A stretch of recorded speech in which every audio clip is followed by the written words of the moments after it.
energies represent their purpose-driven vision of connecting their dreams, hopes, and ambitions and passions of the Ghanaian people. And you can learn more about how they are unlocking boundless possibilities for the people and businesses at telecel.com/business.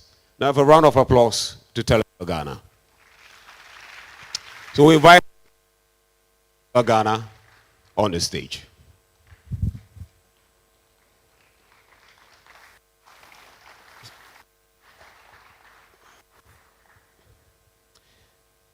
All right. So we have David Enchi Ofori, and he's representing NEIP. Now, David is a highly accomplished executive manager recognized for his ability to transform organizations, develop strategic initiatives, and capture emerging business opportunities with a proven track record. David excels in forging key partnerships and turning around struggling company operations for sustained growth. Formerly the head of operations at the Ghana Digital Centers Limited, David led initiatives supporting over 200 technology startups and SMEs. As executive director of the Ghana Oracle Digital Enterprise Program, he mentored tech startups and showcasing his commitment to innovation. Currently serving as the Director of Innovation at the National Entrepreneurship and Innovation Program in Ghana, David oversees the institution's innovation function, providing leadership and strategic direction. Passionate about technology, entrepreneurship, and innovation, David is a sought-after speaker at international conferences, and he served as a judge for the International Telecoms Union and was a guest speaker at the United Nations Conference of Science, Technology, and Innovation. David's global influence extends to leading delegations to prominent tech hubs, including Silicon Valley, with an MBA in entrepreneurship and innovation and a background in mathematics. David is a forward-thinking leader, thriving technological advancements and fostering innovation. Welcome, David Ofori of NEIP.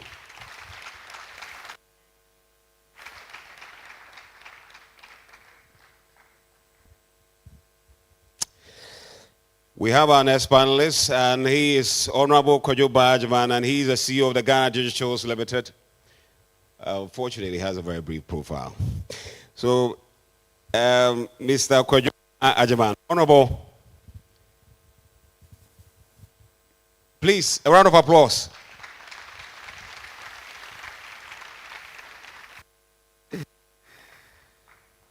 Okay. I'm representing academia.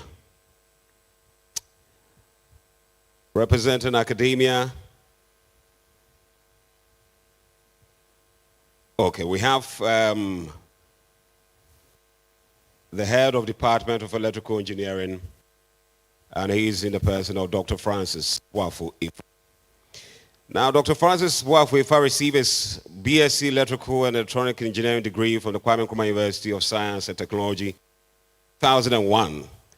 Now, from 2001 to 2002, he served as teaching assistant at the Department of Electrical and Electronic Engineering at Kane University.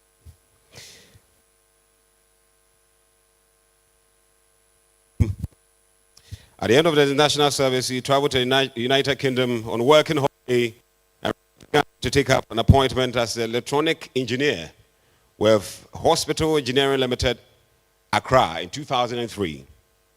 In 2005, he was appointed as Senior Electronic Engineer and Branch Manager responsible for Electronic Engineer with Hospital Engineering Limited workshop at the Kulebu Teaching Hospital, where he oversaw the setting up of a neonatal intensive care unit at the maternity block of the Kulebu Teaching Hospital. And in 2008, he traveled to the UK for postgraduate studies. He obtained his MSc Electrical Engineering and PhD Electrical and Electronic Engineering degrees from the University of Nottingham in 2009 and 2014, respectively. Now, from January 2014 to July 2015, he was a research fellow at the Power, Electronic Machines and Control, EMC Research Group of the University of Nottingham, UK, where he worked on solid-state and hybrid HVDC circuit breaker concepts for Alstom Grid UK. And he also worked on a back-to-back NPC converter motor drive for Bolton and Francis UK and solid-state AC circuit breaker concepts for Techna UK. Now, from July 2015 to December 2016, he worked as a lecturer at the Department of Electrical and Electronic Engineering at the University of Mines and Technology, Takwa. Now, Dr. Ifa joined KNUS as a lecturer in 2016 and was promoted to senior lecturer in 2021. He facilitates in power electronics, electrical machines, electric drives, and circuit theory and applied electricity. He is a professional member of the Institute of Engineering and a senior member of the Institute of Electrical Electronics Engineer. His research interests include control and modulation strategies for power, including Z-source and matrix converters, power converters in power systems, variable speed drive systems, and electronic energy systems. And for the round of applause, welcome Dr. Francis Wafwefa.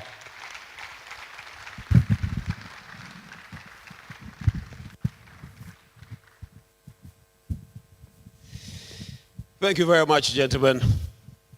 It's unfortunate we don't have a lady here. All right. Since Dr. Ifa is here, I would like to start with you, first of all. And of course, we're discussing how to ensure a vibrant technology ecosystem. Now, we have been told over and over again about the collaboration between industry and academia. You coming from academia. Let's take us through how this is very possible with that collaboration to ensure that we have a vibrant ecosystem.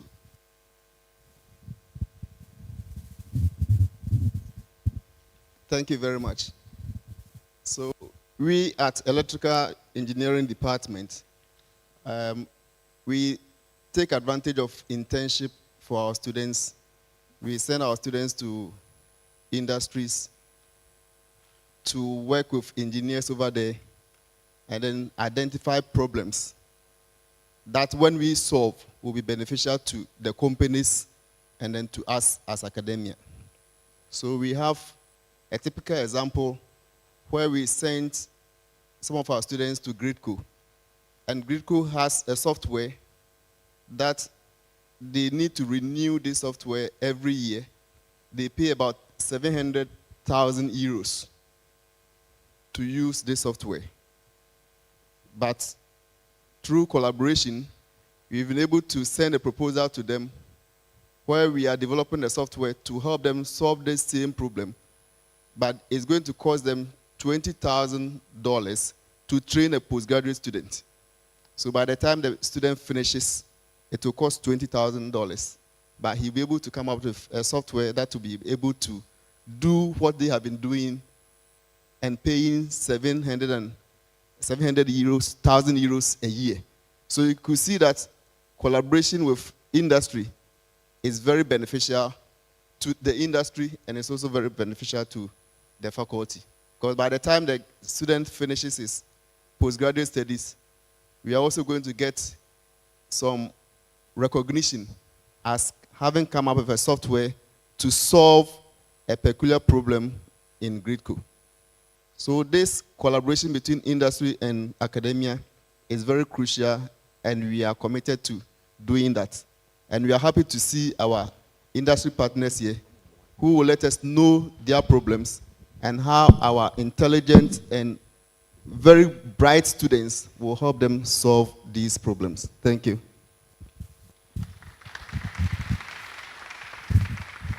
Well, thank you very much. And we have panelists joining us, and I would like to read the profile. Okay.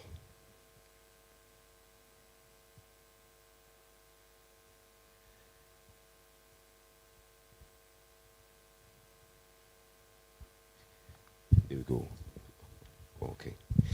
All right. I think we would continue as and when I get to him, then I'll introduce him. Okay. So then we go to David Ofori. We want to talk about sustainable growth.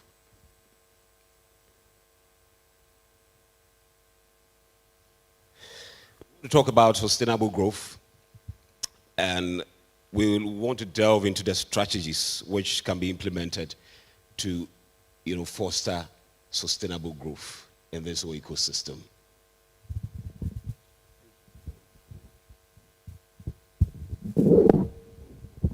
Thank you very much.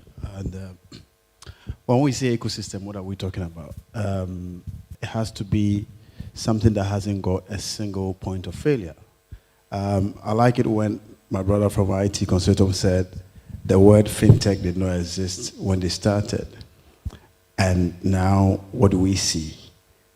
Now it's a very matured ecosystem, fintech, because it hasn't got a single point of failure. Not even governments can shut down fintech space because of the maturity. And that's what an ecosystem represents. When you haven't got a single point of failure, I mean, I would liken it to, in the past in Ghana, God forbid, but the military junta captures GBC and they say they've taken over.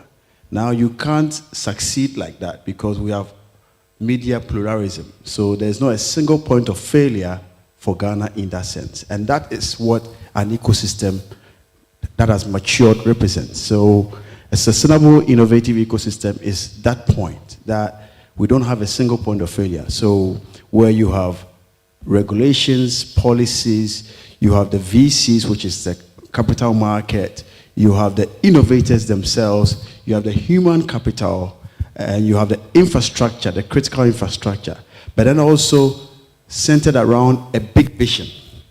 And that is where you can have a sustainable ecosystem. So these are the elements that goes into having a sustainable ecosystem. In Ghana, we have some of them. We have some of them partially, and we have some of them too lacking. So critically is the capital. When you talk about the human capital, we have them in abundance. I mean, where we are now is a testament to the human capital. By the way, I'm a former student of Care University, so it's good to be back home. I was a math student.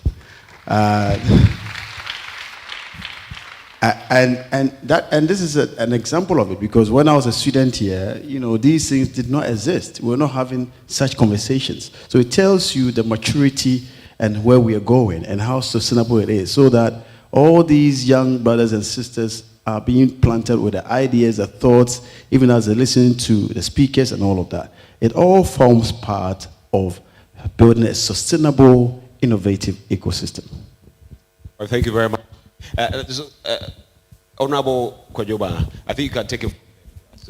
What can be done to ensure this whole vibrant ecosystem kicks off? Yeah, I think there are a lot that can be done. David started by mentioning some. David started by mentioning some. Hello, my name is Janet Akwa Ahim. A recent grad. We can look at other sectors like regulations, collaborations, support, as in partnerships. As Prof was saying, with academia, we've been able to form a partnership with 4 universities that we partnered last year with GIZ supporting the Guitar Center. We took students from KU University, from Legon, from Academic University and Telecom University, that their project work, which is IT based, we took them here as part of their national service. We co-host them at a digital center, put them on acceleration, develop their content, their project work for it to become a business. We coach them, they build prototypes, we've registered business. And after their national service, they now own their businesses. These are some of the support that we as Digital Center offering for the academia. So for the ecosystem to thrive, for ecosystem to move on, I think the active players should support each other. MTN, for instance, has partnered with the Ministry of Communication, and they are Hello, building. my name is They are building a new Ghana IC hub, which it centers about 4,000 square meter, and it's going to be one of the biggest ICT hubs in West Africa. The target is that by the next 3 years after it's done, they're going to train over 200,000 personnel and give about 100,000 jobs. So these are things that we need to offer for people in the industry, in the ecosystem, for us to thrive and move on successfully. Honorable Kojoba, thank you very much. And I like the way you talked about that collaboration. And perhaps Telecel Ghana can take it for us. Please introduce yourself for us. Because I mentioned Telecel Ghana, I couldn't get your name. Okay, so my name is Henry Sawodo. I'm the head of IT, or the Chief Information Officer for Telecel Ghana. I lead the IT organization, and in fact, I was here many years ago with Professor Ko and the likes. That was way back in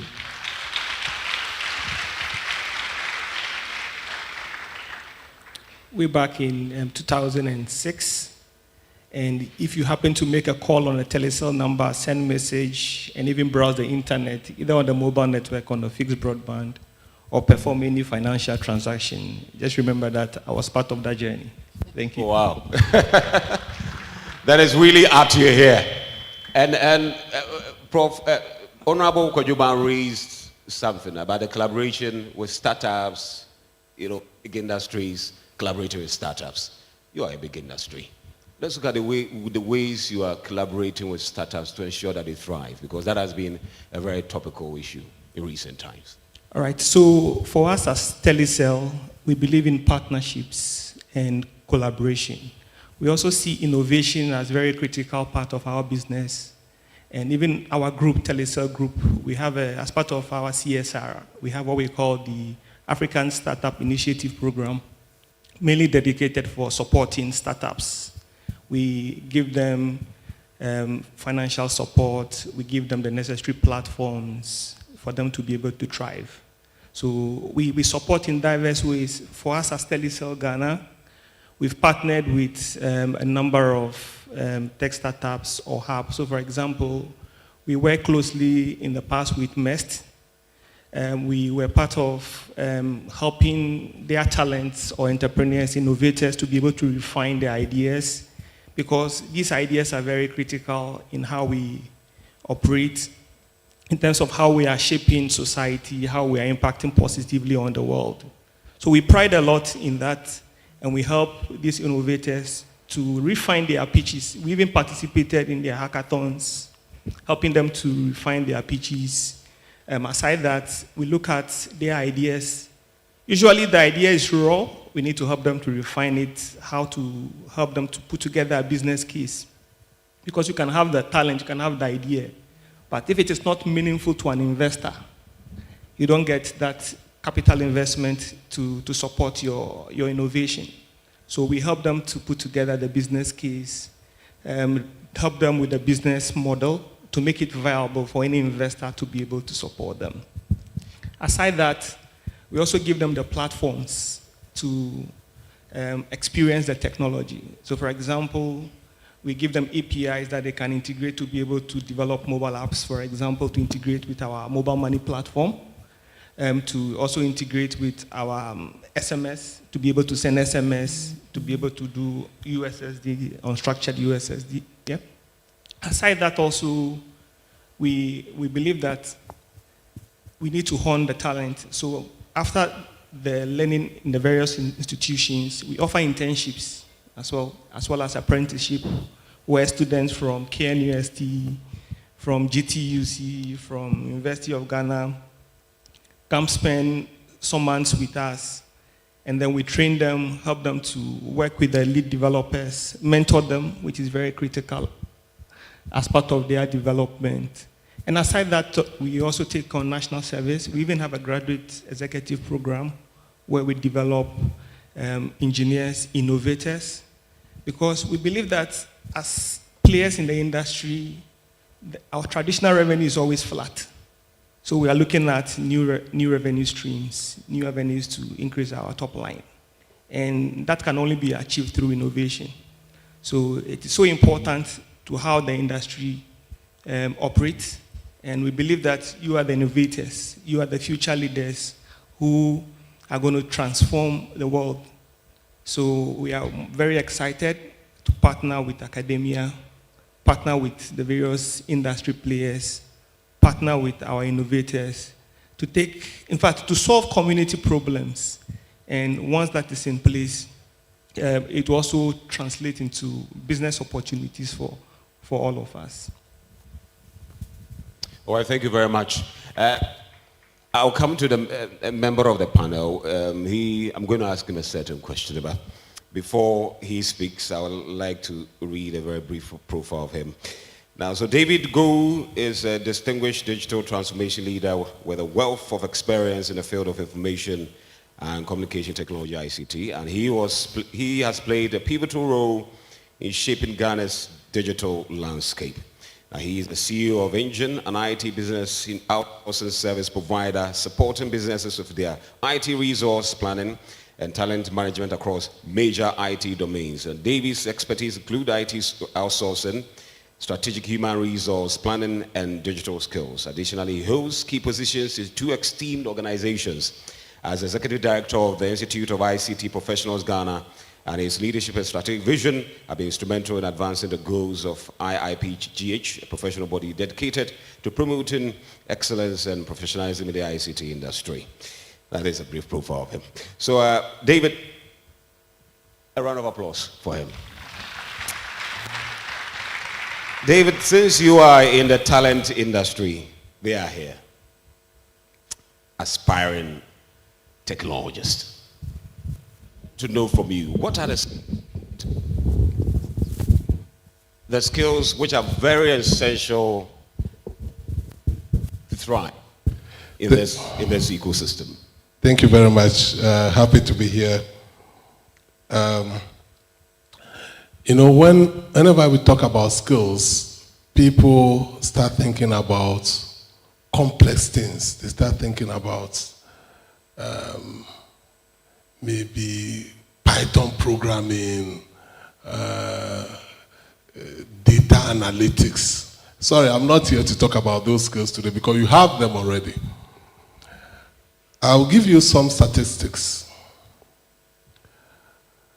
In the field that I work in, we focus on talent development and how humans and technology can coexist, because there's always a big concern by people who are in the employment space that very soon AI will take away our jobs, and then we will be jobless, will not find opportunities. And my organization, Engine, is making every effort to bridge the gap between technology and the talent we have in Ghana and Africa at large. Today, our space is global business services, where we train young people, we give them the skills required, and we actually give them jobs. But the data that is available shows that we are still way behind. The industry currently, as at last year, the industry was able to produce about $1 trillion and employing 43 million people. But when we come to the distribution, Asia is leading with 32%, and Africa is only 2.5%, meaning that with 3 million, we are just getting a very small part of the pie. But we have potentials. We have a lot of young people here, and the skills we're going to be talking about is not about the technical skills that you have, but the soft skills that you need to be able to strive in this space. Last year, my organization recruited about 44 young people from national service. They are still with us. We trained them in these soft skills and some polishing of their technical skills because they are so good. Some of them are here from KNUST, and we're looking forward to getting more. We are partnering with Trestle Academy for the hackathon, and what we are looking at is how can people work in a team, collaboration, empathy, the ability to be able to speak out, ask questions, be curious. These are the skills we need now because KNUST is doing so well when it comes to technical skills, but across the space we operate in, a lot of the young people are struggling when it comes to those soft skills. Let me give you a typical example. Most of the engineers that work with us work with clients all over the world, abroad, people with different cultures. One simple thing, yesterday we were even talking about it. When you get onto a Teams call or a Zoom call, you don't just open your slide and start presenting and start speaking. You need to break the ice. One common thing that people ask is the weather. Because for us, the weather is not a big deal, but for some people from other parts of the world, today is too cold. Yesterday was a bit warm, so you want to find out how they are doing. Just to create a conducive atmosphere for the real conversations to start. So some of these soft skills are the things that we are actually working on, and we really want to get a lot of young people to join our organization. Thank you. Hey, thank you so much. We'll be going to Honorable, because we'll be going to, how government can help with this ecosystem, because you are in government. You were in government. And I gave a very brief profile of Honorable, but I want to give an extensive one so that we can build on this. Now, currently, the Chief Executive Officer of the Ghana Digital Centers Limited under the Ministry of Communications and Digitalization. And his responsibility is to champion the development of technology parks and digital centers across Ghana to promote ICT-driven economic growth, provide world-class infrastructure and the enabling environment that will attract ICT and IT-enabled business processes, sourcing companies to promote entrepreneurship and digital job creation for accelerated growth. Now, he is currently the chairman of the Asante Achim District Football Association, managing under the 3rd Division 2, 3 leagues in the 3 Asante Achim and Bosome Frehon districts. Now, Kwadwo has been the board chairman of the National Sports Authority since September 2017 till 2021. And Kwadwo's key responsibility duties has been providing policy direction of the government for sports development of the nation and overseeing the operations of the Sports Authority, acting as an advisory board for the Sports Authority and advising the minister on matters in relation to the promotion and development of sports in Ghana. Kwadwo is also the chairman and the bankroller of the Sports Life Football Club, a juvenile football team in the Ashanti region. Now, he is also the chief operating officer of the Adanse 98.9 FM, transmitting from Ashanti region, being operated by 2KB Media Limited. Now, Kwadwo is a former New Patriotic Party's member of parliament for Asante Achim North constituency and have distinguished himself with pervasive, appealing, and analytical debate.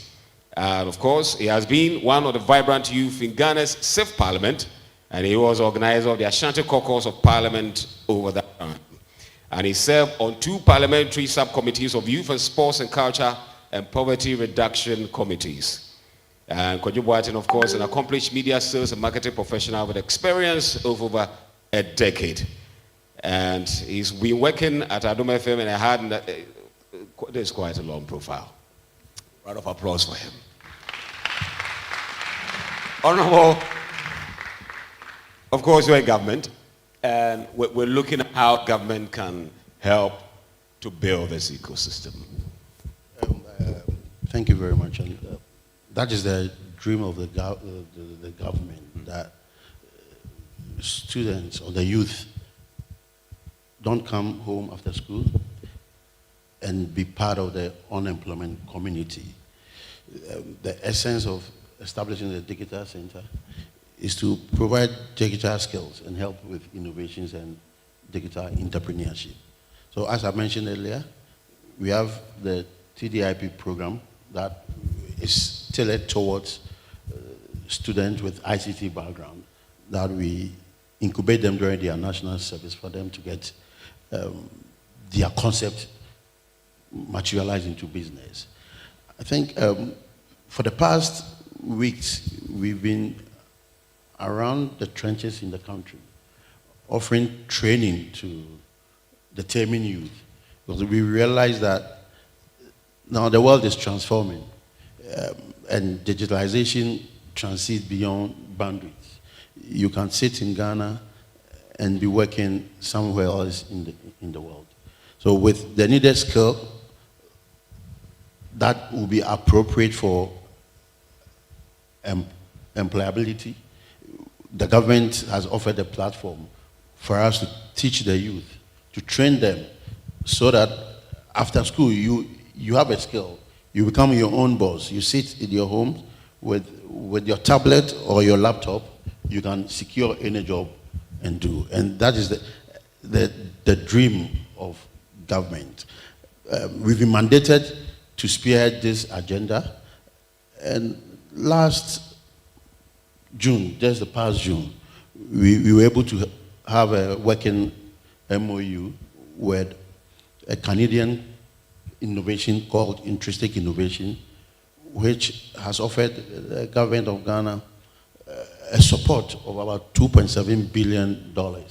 And they have a startup pack. So it's tailored towards youth who are very innovative, creative, and are startups that can access these funds and help promote their ideas and innovation. So this is what government is doing. We operate in the ecosystem that we also offer spaces, discounted spaces. Maybe if you are a startup and you want a co-working space to work, when you come to Ghana Digital Center, the Accra Digital Center, you have a co-working space that you can start your business with. Fortunately, we had an innovation center in Kumasi, Kwadaso, which was not being used. Now it's being renovated, and I'm sure by November it will be active. So people in the Ashanti region, or students or innovators in the Ashanti region, can also have an access to that space, go for your training. You can have co-working space. You have creative space that you can harness the opportunity and the platform that government has set up. And with these innovation centers, it's cut across the traditional 10 regions of Ghana.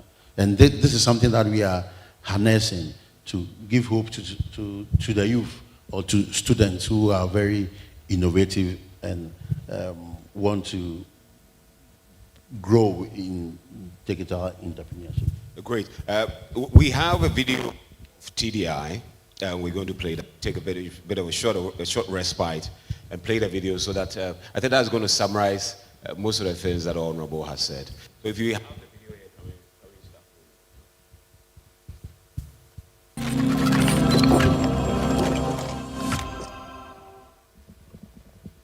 Hello, my name is Janet Akwa-Ahin, a recent graduated biomedical engineering from Kwame Nkrumah University of Science and Technology. I'm also a participant of the TDIP. I'm telling you a bit about TDIP. Okay, so TDIP is the Tertiary Digital Innovation. And what motivated you to join the Tertiary Digital Innovation program? Okay, so back in school, we all work on projects, our final year projects, and I felt my project idea shouldn't stay on my lecture shelf.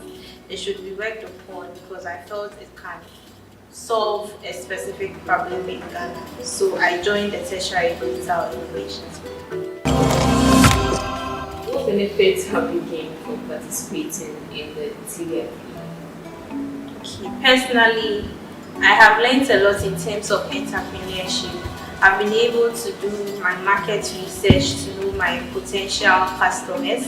I've been trained in terms of communication to be able to pitch to potential investors. I have been able to draw a business plan as well as a roadmap for my startup company.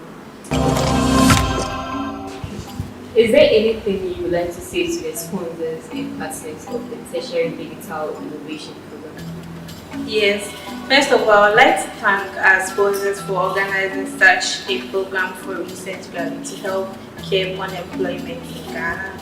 And I would also like to suggest that they partner with most local manufacturers in Ghana to help us build our products faster and bring it into the market faster. Thank you so much for your time, Jeanette, and thank you so much for putting more light on the Tertiary Digital Innovation Program. Thank you for having me. Bye.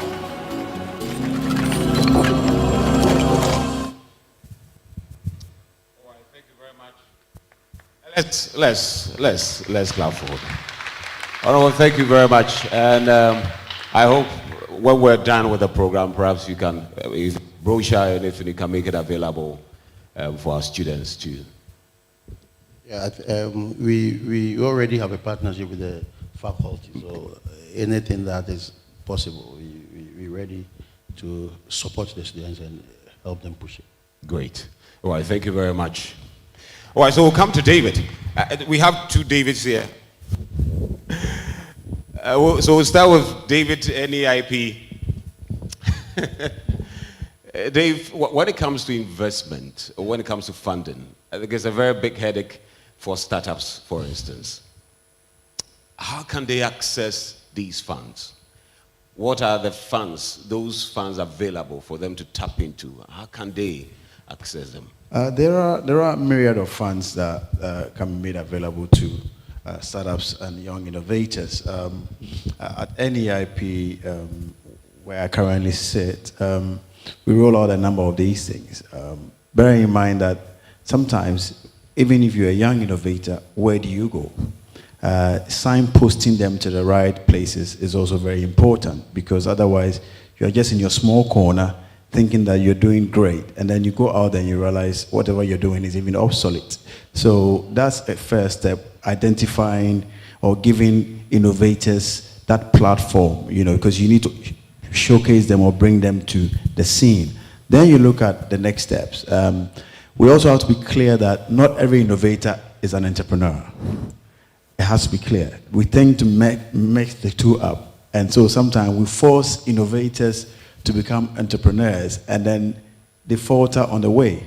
Some people are very good at creating new ideas, but they need a good marketer. They need to partner somebody who can sell whatever idea they have and bring it to the market. They need somebody who can help actualize that innovation and bring it to market. So there is also nurturing them around these processes. Then where we are at NEIP, the big question, funding. Startups, innovators, they are at a very high risk stage of the process. It's a stage where no financial services want to give them any support. And Franklin talked about it. You have this big idea. The regulator says you need 2 million Ghana cedis just to sit with them. And who is going to buy in the dream?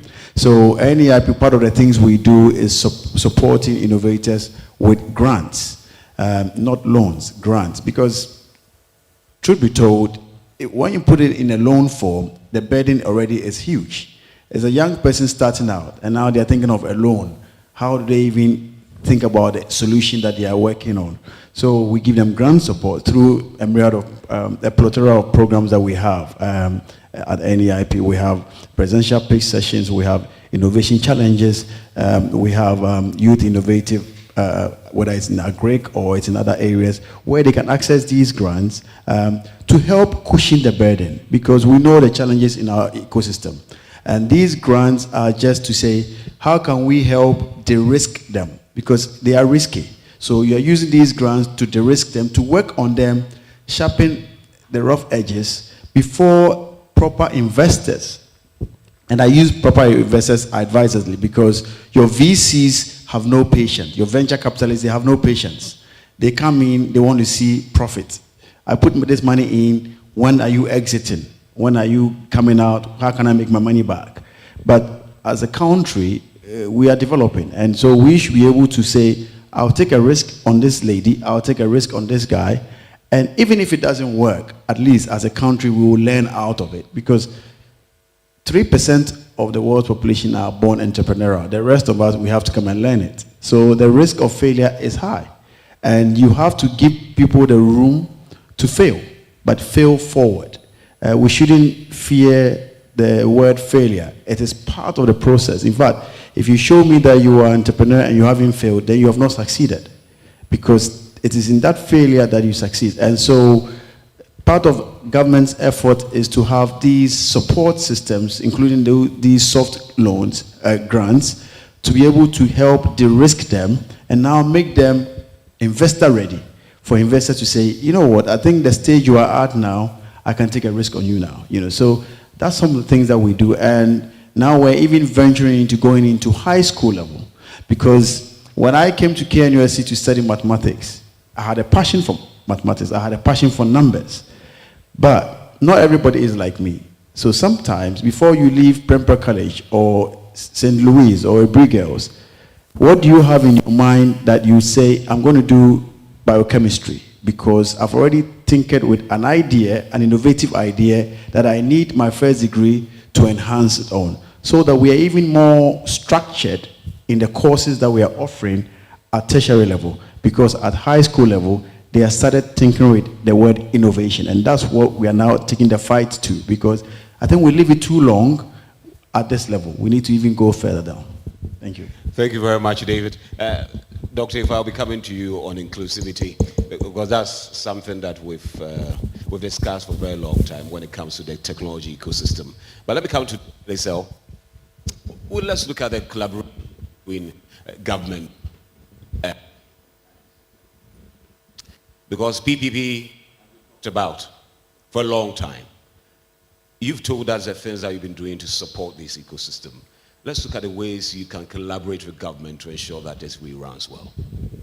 All right. So collaboration is very critical for startups to thrive.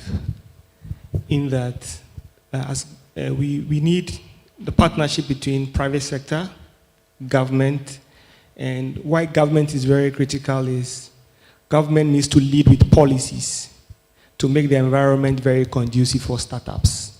If you take the Singapore, for example, Singapore, their startup, government fully supported them with grants. They created an environment for innovation to actually thrive in Singapore. So I think we can learn from other markets or other countries, even if you take the Silicon Valley, for example, where you have huge support from private sector as well as government. Government policies need to be very favorable. Government needs to create the environment. So I'm glad that Honorable mentioned that they have centers for innovation hubs or incubators. And as private sector, we are welcoming graduates or students, innovators, right? We are honing their skills. We want to leverage on this partnership with government to make it easier. So for example, government could give tax waivers for startups because it's not easy to manage a business. The cost of starting a business is so huge. Government should also make it very flexible for them in case they want to access funds. Funds should be made available for innovators. Most importantly, they are solving problems of the community. So for example, sometimes when we talk about innovation, you might think it's something very huge, right? But some basic ways to address problems we have in the environment can really make life easy for all of us. So government should be able to help these innovators create an enabling environment, give them tax waivers for them to be able to succeed. And sometimes as private sector, we also need to make available the platform. So for example, if you take APIs, if you have innovators, we should be able to create sandboxes for you to try out your ideas, experiment. I think David mentioned about experimentation. We also need to imbibe in our innovators the culture of experimentation, very critical. And for us as Telecel, one of our pillars, our Telecel vibes, is to experiment and you fail fast. So failure is part of what you do, right? So it is only through failure that you know, okay, I have tried, these are the lessons, and then you add that, and then make it better in the subsequent attempt. And that is how the likes of Facebook, if you take Uber for example, and even the Google that we know, Alphabet, they started very light. They were graduate students working on their thesis and decided to do a project around search engines. And again, for them to, they spoke to one of their professors who happened to link them up with one of these computer system manufacturers. And that was how their funding breakthrough came through for them. So the partnership is very important for the innovators, working closely with the private sector, working with government, and all these players come to play, and then to ensure that we have new innovations in the country that will actually support our economy, because today innovation is the driver of our economy. Nothing, if you don't create, like it is said, that the future belongs to those who create it. So if you don't create new things, you will be left behind and you cannot grow as a country. So I welcome the opportunity for government, private sector to support the innovators, the entrepreneurs to be able to succeed. Well, thank you very much. You can't mention government without Honorable saying something. Honorable would like to chip in something. Yeah, I think from what David was about, government has really come in to do a lot for the industry players. As I mentioned earlier, the co-working spaces that we offer for startups, they are like grants, because when maybe you go to a business center and you're looking for a square meter price, you will be charged like $45 per square meter. But you come to our end, we charge as low as $9, $10.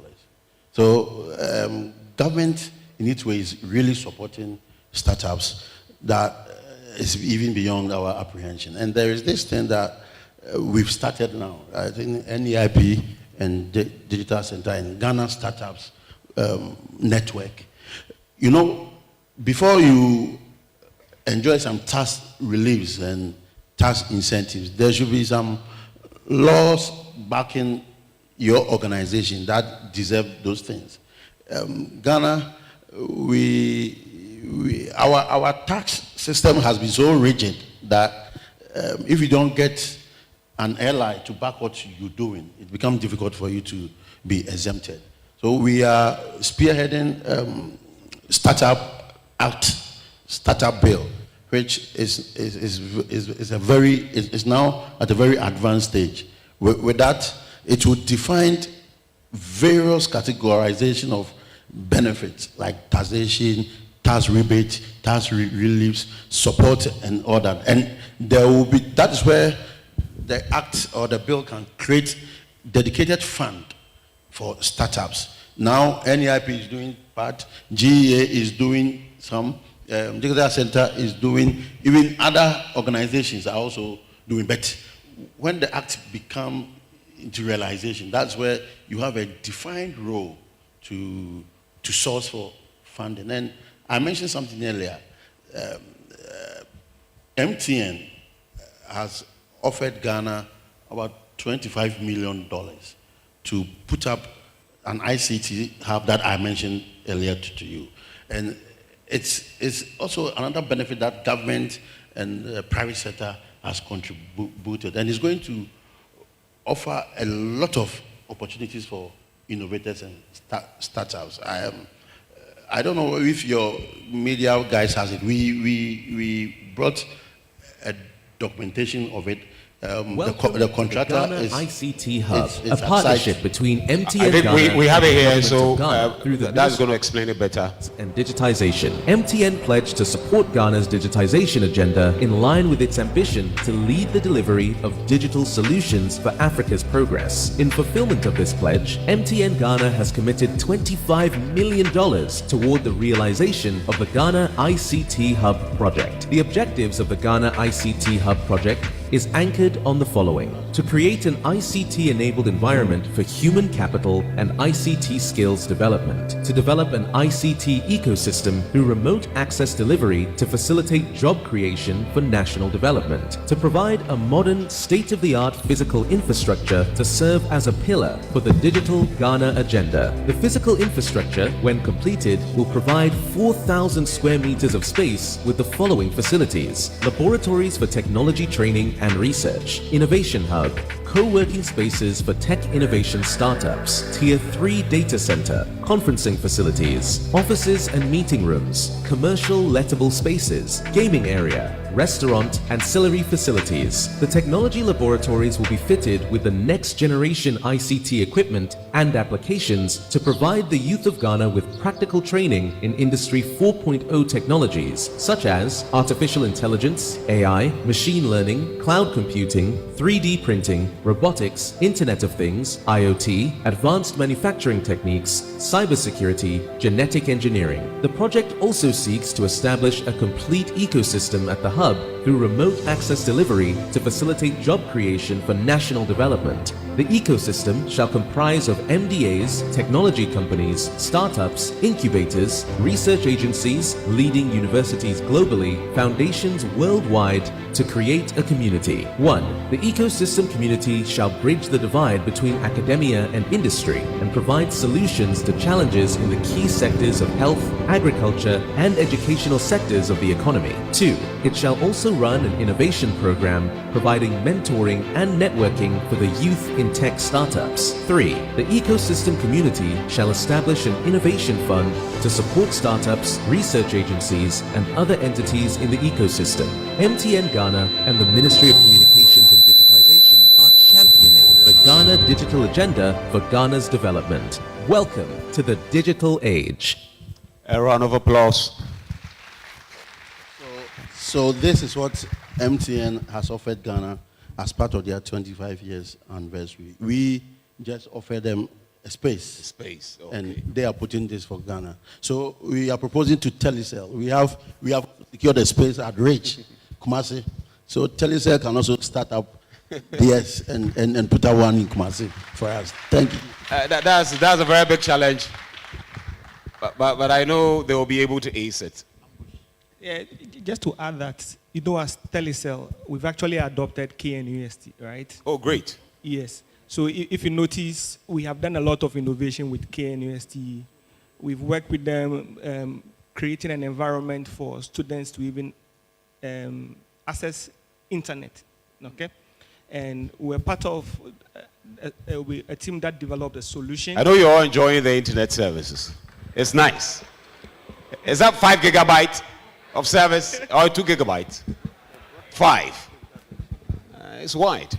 It's big. So aside that, also we've also created the platforms like Instant Schools, where we teach coding. Right? We empower students, girls, females, to be able to learn how to code and be very relevant in the times that we are in. Aside that, also we create opportunities, right, for students to come and experience. In fact, I happen to be a visiting lecturer, speaking to students about the technology, how you can use it, and also how to innovate around that. We've also welcomed students on excursion. We walk them through the data centers that we have, the various technologies, and sometimes, as you study, you would like to maybe relate it to what is in the industry. So we've created an environment, and like I mentioned earlier, our AC program, which is part of the Telecel Group, African Startup Initiatives, give grants, in fact funding, for that matter, for startups. So we are playing very heavily in the industry and supporting the startups. Thank you very much. And we'll go to David. David, perhaps if you can add to the discussion on the collaboration between government and industry. Thank you very much. Let me start like this. First, we need to look at collaborations and networking. So, whilst on stage, my name was mentioned, somebody here in the audience checked my LinkedIn and connected with me, right? Who is Samuel Osei? You know, these are the type of things we're talking about. You see, we sit here today. I graduated from UMAT, but then when I was here, it was KNUST School of Mines. So I also graduated from the Great Hall here 20 years ago, right? During our time, we did not have this kind of opportunity to connect with people in industry because there was no social media, there was no LinkedIn, no connection. But now, even as students, you can already start connecting with people in industry and begin to network with them. You can develop that, friendship. And you don't only connect with people when you need internship. The connection starts from here. So you see all the people here, check them out on LinkedIn. Connect with them. When we are on break, start that kind of one-on-one connection. Speak to them. Speak to all the people that you haven't met before here. Yeah? Talk to them. It's very important. Now let's come to collaboration on industry academia level. Our organization Engine identified this many years ago. We collaborated with University of Ghana, and today I'm happy to say that the board chair of Trestle Academy that will be launching the hackathon is a senior lecturer from University of Ghana, and we set up, together with the partnership, set up the Trestle Academy.